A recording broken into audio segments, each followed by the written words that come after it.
सपाई गई मेज के बीच अंतरिम बजट पेश किया गया और बड़े बड़े दावे किए गए। देश ये कैसा बनाया आपने, लूट कर पैसा बनाया आपने, देखिए जलते दिए भी बुझ गए, अजब दीपक राग गाया आपने। मैम, पूरा सदन अमृत काल के बजट की चर्चा कर रहा है, मैं तो गरीबों की रोटी और दाल के बजट की चर्चा करूंगा। तुम्हारी फाइलों में गांव का मौसम गुलाबी है, मगर ये आंकड़े झूठे हैं, ये दावा किताबी है। मैं इस बजट को अमीरों का अमीरों के लिए पेश किया गया बजट कहूंगा। इसमें गरीबों के लिए कुछ है ही नहीं। नौकरी मांगने वाले नौजवानों पर लाठियां बरसाने वालों, आपने इस बजट में युवाओं को क्या दिया? आपने पुरानी पेंशन बहाली की मांग करने वालों को क्या दिया? सालों से अपने लिए छत तलाश रहे लोगों को आपने इस बजट में क्या दिया?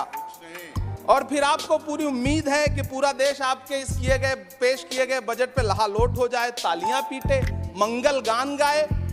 कैसे संभव है?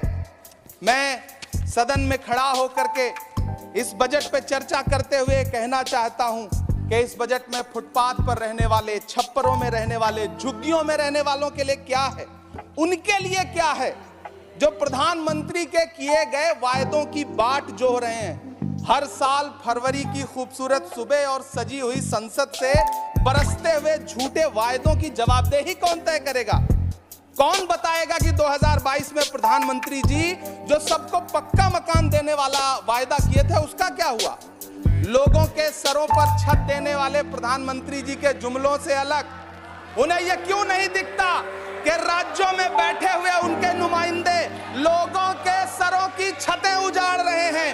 उत्तर प्रदेश हो, असम हो, जम्मू कश्मीर हो, मध्य प्रदेश हो, भाजपा शासित राज्यों के बुलडोजर न सिर्फ लोगों के घरों को उजाड़ रहे हैं बल्कि कुचल रहे हैं लोकतंत्र को, संविधान को, अदालतों के मेयार को। मैम, मैं आंकड़ों की बाजीगरी से अलग हट करके इस बजट पर एक बात कहना चाहता हूं।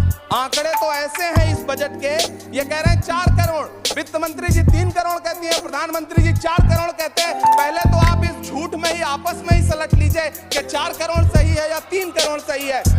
मैं आंकड़े तो ऐसे हैं इस बजट के मैम कि जो सुने वो बस पथराई आंखें लेकर किंग कर्तव्य विमूढ़ हो जाए।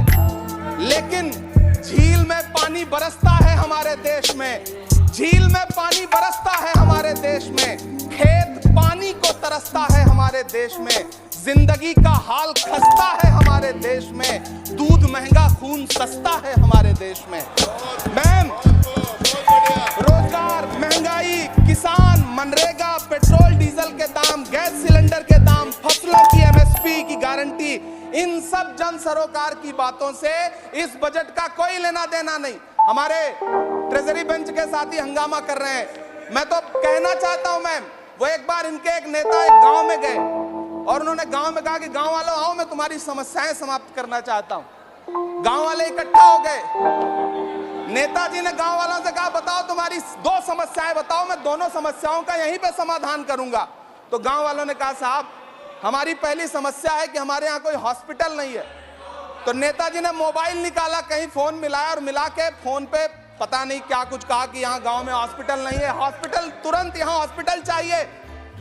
गांव वाले खुश हो गए कि 1 मिनट में यहाँ हॉस्पिटल आ रहा है। अगली समस्या के बारे में उन्होंने, नेताजी ने गांव वालों से कहा कि मैंने आपकी पहली समस्या समाप्त कर दी, दूसरी समस्या बताओ। तो गांव वालों ने कहा साहब इस गांव में कोई भी मोबाइल का नेटवर्क ही नहीं है।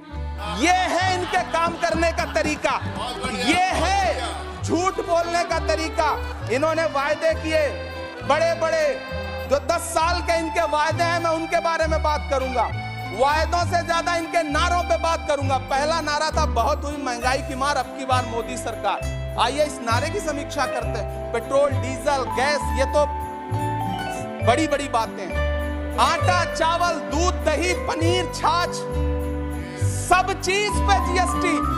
अरे ये फिल्में टैक्स फ्री करने वाले लोग कफन तक पर जीएसटी लगा रहे हैं और ये गरीबों की बात करते हैं। मैम, ये सरकार झूठ की सरकार है।